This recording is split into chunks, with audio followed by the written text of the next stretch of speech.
Well, good to have you with us for the latest reflections in running here at easyodds.com. And over the past week, there have been so many races I wanted to comment on, but I wanted to keep the message precise and fairly quick, so you don't have to have me rambling on for too long. The first race I thought was very interesting, and it's a horse that I've been following for some time.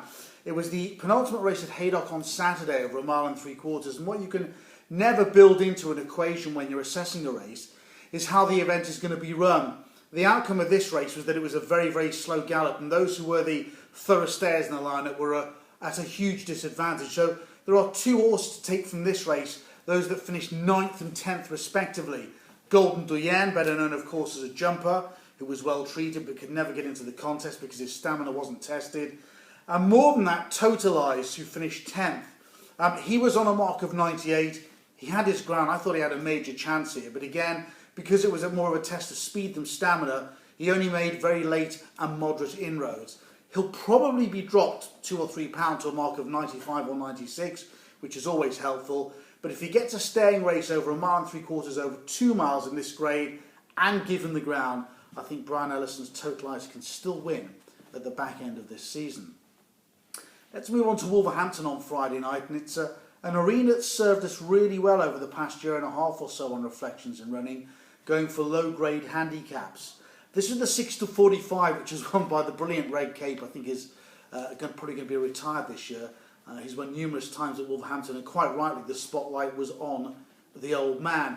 But the horse to take from the race is Salvado, who was an eye-catcher. Now, Salvado has only won 1 from 26 in his career, so you not really want to go over the edge with him, over the cliff with him. But he's been knocking on the door of late based on his last 2 runs, and he's finally down to a winnable mark. He will win a race at 6 furlongs at Wolverhampton again, and this is the crucial thing, as with the last race, when there's pace on in a contest. And finally, let's go to Kempton last Wednesday in a 1 mile 4 furlong event, and again, staying sort of in tune with the last 2 races we've talked about. It was basically run at a very, very moderate pace, and those who were hanging out the back had no chance whatsoever. One horse was back to the basic ignorance of the rest of the field. It was Dam Buster, trained by Martin Mead. I think he was back down to something like an 11 to 4 favourite, but he literally was very awkward. He almost fell out the stalls, and from that moment onwards, combined with a slow pace, he had no chance of being involved in landing the gamble. But do stay with Dam Buster. Again, he's going to be dropped from a mark of 82, probably to 80, maybe even to 79. And once he's back at his beloved Kempton, he will win. Obviously, there was huge confidence behind him. So reflections are running for this week. Golden Doyen and Totalize, especially the latter, in a staying race over 1 3/4 miles, 2 miles, where there is a good pace on.